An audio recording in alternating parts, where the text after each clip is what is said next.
Hello అందరికీ బాగున్నారా? ఇవాళ ఇంకొక topic, how to overcome over thinking, అంటే అతిగా ఆలోచించటంలోంచి ఎలా బయటపడాలి అనమాట. అంటే ప్రతి ఆడవాళ్ళకి ఉన్న పెద్ద ప్రాబ్లం ఇది. నాకైతే ఇంకా డబలు. దానికి కారణాలు చాలా ఉంటాయి. మన చిన్నప్పుడు పుట్టి పెరిగిన విధానాలు ఇవన్నీ ఉంటాయి. సో నా బ్యాక్గ్రౌండ్కి నాకు చాలా ఓవర్ థింకింగ్ ఉండింది.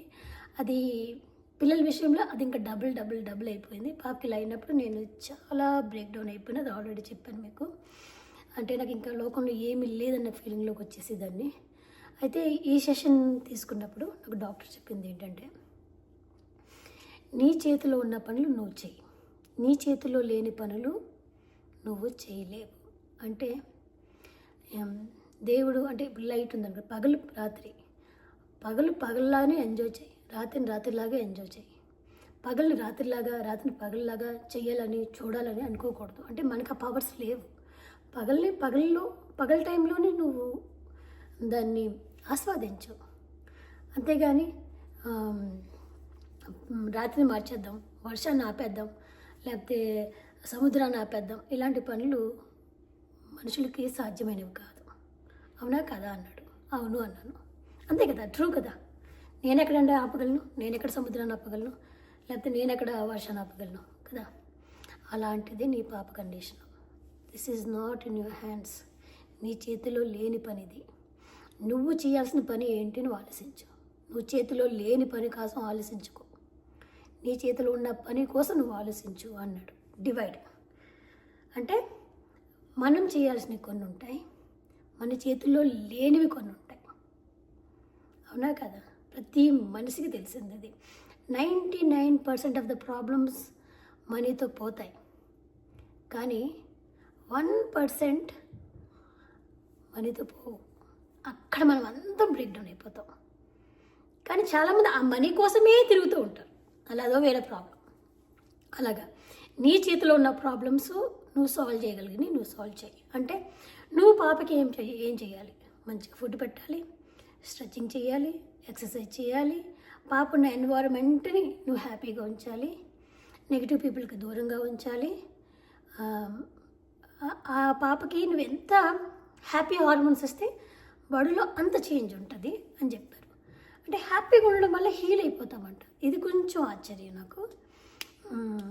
అంటే అక్కడి నుంచి నాకు కొంచెం స్టార్ట్ బిలీవింగ్ మాట హ్యాపీనెస్ గురించి ఆలోచించడం అనేది. అదొక పాయింట్. అయితే మెన్ బాక్సులాగా ఆలోచిస్తారంట. ఇది ఒక బాక్స్, ఇది అమ్మ బాక్స్, నాన్న బాక్స్, లేకపోతే వర్క్ బాక్స్, వైఫ్ బాక్స్, ఇలాగా. విమెన్ ఏమో ఒక వైట్ లాగా, జుట్టులాగా ఇలా తిరిగి ఉంటుంది, జుట్టులాగా. ఒక ఎండ్ ఉండదు. అందుకని మనం ఇంత ఆలోచిస్తూ ఉంటాం అన్నమాట. ఇది ఆలోచిస్తాం, వంట చేసినప్పుడు ఏమో అది ఆలోచిస్తాం. సో నాకు చెప్పారన్నమాట, ఎలా అంటే థింక్ లైక్ ఎ మ్యాన్. అంటే ఒక డయాగ్రామ్ ఇచ్చి నన్ను చెప్పారన్నమాట. ఒక బాక్స్ లాగా రాసుకోమని. బాక్సులాగా అందులో హస్బెండ్ బాక్స్, కిడ్స్ బాక్స్, దేవుడి box, finance box, work box and ఇలాగ బాక్సులాగా పెట్టుకుని నువ్వు ఏ టైంలో నువ్వు ఏం చేస్తున్నావో అదే ఆలోచించాలి అని. సో మార్నింగ్ లేచిన ఏం చేస్తాం? ఫస్ట్ పిల్లలిద్దరిని స్కూల్కి పంపుతాం. సో ఆ టైంలో థింక్ అబౌట్ ద బ్రేక్ఫాస్ట్లో ఏమి ఇవ్వాలో ఎన్ని ఆలోచిస్తాం. అంతే ఆలోచించు. ఇది పెట్టాను, తినదో అవన్నీ అనవసరం. నువ్వు పెట్టు, నువ్వు చేయాల్సిన పని నువ్వు చెయ్యి. తర్వాత నేనేం చేస్తాను? నా ప్రార్థన చేసుకుంటాను. ప్రార్థన చేసుకున్నప్పుడు ఆడిలా అన్నాడు, వీడిలా అన్నాడు, లేకపోతే ఇదేమైంది అది కాదు కదా. నువ్వు నువ్వేం ఆడుకున్నావు దేవుడితో? నీ పూజ నువ్వు పూజ చెయ్యినా, అది ఎందుకు ఇదెందుకు, వై యూ బ్రింగింగ్ ఇట్ కదా. తర్వాత ఏం చేస్తాను? నేను వర్క్కి వెళ్ళిపోతాను. వర్క్లో give you best only work. మధ్యలో ఇంకెవరు వద్దు, ఇంకా మధ్యలో ఎవరు వద్దు. తర్వాత మళ్ళీ ఏం చేస్తాను? ఈవినింగ్ పిల్లలు వస్తారు, పిల్లలకు మంచి స్పెండ్ టైం చేయి, మంచి కుక్ చేయి, మంచిగా మాట్లాడు. దాన్ని మళ్ళీ ఈవినింగ్ ఏం చేస్తాను? మళ్ళీ మా హస్బెండ్ వస్తాడు. మా హస్బెండ్ వచ్చాక ప్రాపర్గా మాట్లాడు, మంచిగా పలకరించు అండ్ ఇలాగా. తర్వాత మళ్ళీ ఏం చేస్తాను? నేను కాసేపు టీవీ చూస్తాను. So when you watching TV also enjoy TV. ఇలాగా నాకు అన్నీ డివైడ్ చేసి మోస్ట్లీ ఇదే కదా నా రొటీన్. వీకెండ్స్ అంటే వేరేగా ఉంటుంది, కానీ డే అంతే ఇలాగే ఉంటుంది కదా. ఇలా అలాగంటే నువ్వు ఎవరితో ఉన్నావో వాళ్ళ గురించికే నువ్వు ఆలోచించు. నువ్వు ఎవరితో ఉన్నావు అంటే సఖి ఉంటే సఖి గురించికి, స్తుతి ఉంటే స్తుతి గురించికి, హస్బెండ్ ఉంటే హస్బెండ్ గురించికి. నేను మన యానివర్సరీలో చెప్పాను కదా, ఒక్కొక్క నెల ఒక్కొక్కరికి కేటాయించామని. అది ఇక్కడి నుంచి వచ్చిందన్నమాట. ముందు నుంచి ఉంది, కానీ ఇది ఇక్కడి నుంచి బాగా బలపడింది అన్నమాట. సో పిల్లలకి జెలస్ రాకూడదు ఒకరి మీద ఒకరికి. లేకపోతే ఇది మమ్మీ డాడీ అనేది కూడా వాళ్ళకి ఇది తెలియాలి, ఒక అండర్స్టాండింగ్లో ఉంటారన్నమాట. ఇది మమ్మీ డాడీ మంత్, ఇది లేకపోతే డాడీ మంత్, లేకపోతే ఇది సఖీ మంత్, ఇది స్తుతి మంత్, ఇట్లాగా అని అదొకటి బాగా క్లారిటీ వచ్చింది. So living in the present moment అన్నమాట.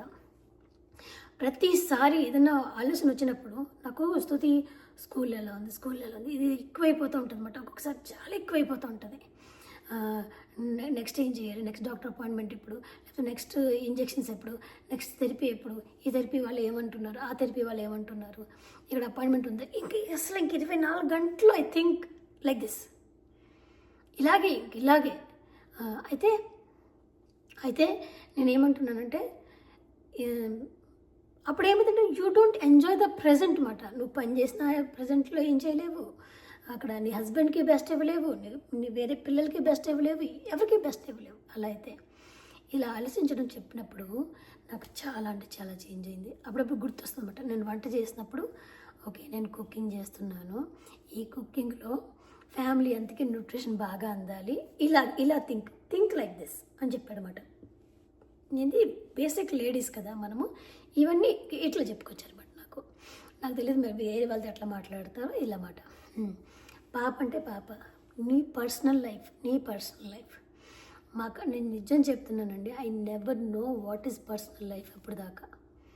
నీకు నచ్చింది నువ్వు చెయ్యి అన్నప్పుడు నాకు నచ్చింది నాకంటే నాకు తెలీదు. నేను అప్పటి వరకు నాకు టీవీ చూడడం ఇష్టం అనుకున్నాను, నాకు తెలీదు, చాలా విషయాలు నా గురించి నాకే తెలియదు. Then you told me to write, నీకు నచ్చిన పనులు నువ్వు చెయ్యి అన్నప్పుడు నాకు అసలు ఏం గుర్తులేవు తెలుసా, నాకేం నచ్చుతాయి, నాకు ఏం ఇష్టం, నాకేం తెలీదు, అస్సలు తెలీదు. అంటే just imagine I last so much. అప్పటి నుంచి ఒక బుక్ మళ్ళీ ఒక పేపర్ తీసి నాకు రోజు హోంవర్క్ తర్వాత నాకేమేమి నచ్చుతాయి అన్నీ రాసనమాట. ఇట్లా రాసేదాన్ని అవన్నీ. నాకు నాన్ వెజ్ అంటే ఇష్టం. నేను వేరేగా అప్పటి నుంచి వండుకోవడం కూడా మొదలుపెట్టాను. జస్ట్ ఏళ్ళకొకటి వండి కారం లేకుండా నేను కారం వేసుకుని వండుకోవడం, ఇట్లాంటి చిన్న చేంజెస్ తీసుకొచ్చాను. అండ్ దానికి మా హస్బెండ్ కూడా చాలా కోఆపరేట్ చేశారు. నాకు మూవీ అంటే ఇష్టం అంటే నా కోసము పైన బెడ్రూమ్లో మంచి హోమ్ థియేటర్ అన్నమాట. I enjoy it. అసలు నిజం చెప్తాను, నేను Hindi Telugu I enjoy it. అసలు నెట్ఫ్లిక్స్ కానీ ఏమైనా కానీ I thoroughly enjoy it. That's like me time అన్నమాట. ఇందులో మా హస్బెండ్ టీవీ చూడు, పిల్లలేమో తెలుగు చూడరు. కానీ సో నాకు అక్కడ స్పెషల్గా వీరానే నాకు చేయించి పెట్టాడు, అదే ప్రొజెక్టర్ పెద్దగా. It's like I love it. అంటే ఎగ్జాంపుల్ చెప్తున్నాను, what you like to do. ఇంకోటి సమ్టైమ్స్ నాకు ఫ్రెండ్స్ గ్యాంగ్ కూడా ఉంది, వాళ్ళతో పోయి జస్ట్ అలా తిరిగి రావడం అలా కొన్ని ఉన్నాయన్నమాట. సో అలాగా మీ టైం, కిడ్స్ టైం ఇలా చేయడం వల్ల నేను చాలా ఓవర్కమ్ అయినా. అంటే living in the present. Okay, నేను ఇప్పుడు నాకే రిమైండ్ అయిపోతుంది. ఇప్పుడు నేను చాలా ప్రాక్టీస్లు చేయడం వల్ల నేను ఇప్పుడు బాగానే చేయడం వల్ల కూడా బాగానే కూడా అయ్యింది. కానీ దీని అన్నిటికి కారణం ఏంటి చెప్పనా? నువ్వు దేవుడు నమ్ముతావా అని అన్నాడు ఫస్ట్. అన్నాను, ఎస్ అన్నాను. సో మరి మీ జీసస్ అంటాడు కదా, come to me all very and burdened, I will give you rest. మరి ఈ మాట నువ్వు నమ్మవా అన్నాడు. అక్కడ టచ్ అయింది. అంతే కదా, నమ్మకం ఉన్నప్పుడు నువ్వు నమ్మాలి కదా, దేవుడు వాక్యం మీద నువ్వు ఆనుకోవాలి కదా. ఆనుకోవాలి అంటే నేనున్నాను నీకు అన్నప్పుడు నువ్వు నమ్మాలి కదా, నమ్మితేనే కదా. సో దేవుడు వాక్యాన్ని ఆనుకోవడం అంటే డిపెండ్ అవి రావడం కూడా చాలా ఇంపార్టెంట్. మనం డిపెండ్ అయిపోవడం. హిందూస్ అయినా ఎవరైనా సరే ఒక పూజ చేసినప్పుడు వాళ్ళు అమ్మయ్య అని ఉంటారు చూడండి. డిపెండెంట్ అంటే నమ్మకం, కుదిటపడ్డం. మరి మరి ఇంకా నువ్వు ఇది చెయ్యకపోతే నీకు ఏం విశ్వాసం? నువ్వు నమ్మాలి కదా. నీకు చెప్తుంది కదా నీకు ఈ scripture, come to me I'll give you rest. ఈ వాక్యము నేను తలుచుకుని నేను నిద్రపోతాను నిజంగా.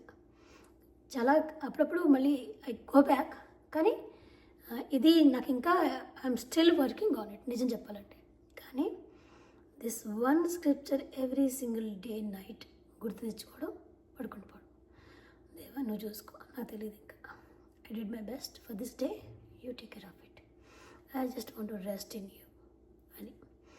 సేమ్ థింగ్ హిందూస్కైనా, ముస్లిమ్స్కైనా, బుద్ధిజంకైనా, ఏదైనా సరే జస్ట్ మీరు ఆరాధించే మీ దేవుడిని, లేకపోతే ఏదో ఒకటి ఉంటుంది మీకు. అలాగే ప్రతి ఒక్కరు కూడా ఒక్క పాయింట్లో మనము ఈ సృష్టికర్త మీద డిపెండ్ అవ్వాల్సిందే. ఎందుకంటే మనం మనుషులము మాత్రమే, అది గుర్తుపెట్టుకోవాలి ప్రతి ఒక్కరు కూడా. మనము మనుషులము మాత్రమే. ఇక్కడ ఇచ్చిన బాధ్యతలు మనం పూర్తించడమే మన కర్తవ్యం. కానీ సృష్టిని చేంజ్ చేసే అంత పవర్ మనకు లేదు. అది గుర్తొచ్చినప్పుడు I'm just human being, I'm just doing my duty అంతే. నేను అనుకుంటాను, ఓకే దేవా నువ్వు నాకు ఇచ్చావు ఈ డ్యూటీ, నేను చేసేసాను, ఇగో ఈ రోజంతా ఇది చేశాను, ఓకే నేను పడుకున్నాను, నాకు మంచి నిద్ర, మంచి rest, I need your rest అని అన్నీ చెప్పి నిద్రపోయేదాన్ని. సో ఇది మీకు ఏదో అర్థమవుతుంది అనుకుంటున్నాను. ఇంకా చాలా ఉన్నాయి, బోర్డులు ఉన్నాయి, దాచిపెట్టాము. 5 సంవత్సరాల థెరపీ అండి ఇది, జస్ట్ ఇమాజిన్. సో ఇలా అన్నమాట. నేను ఇలా ఓవర్కమ్ అంటే తగ్గించుకున్నాను నా ఓవర్ థింకింగ్ని, అతిగా ఆలోచించడాన్ని. ఎంతకాలం అంతే ఆలోచించడం. ఓకే ఇంక నేను ఏం చేయలేను, చేతులు ఎత్తేయడమే. అదే కదా, దేవుడు కూడా తెలుసు కదా నేను కూడా మనిషిని అని. దేవుడు తెలీదా? అంతే కదా. సో అలా అండి. సో ఇదండి ఇవాళ సెషన్ అన్నమాట. సో మీకు ఎట్లా నచ్చింది చెప్పండి. Please do comment and let me know. And I hope అందరికీ ఉపయోగపడుతుందని నేను అనుకుంటున్నాను. And please do subscribe. మీ సబ్స్క్రైబ్ చాలా చాలా చాలా ఇంపార్టెంట్ మాకు. అండ్ మాట సాయం, చేత సాయం అంటారు కదా, అలాగా సబ్స్క్రైబ్ చేయండి.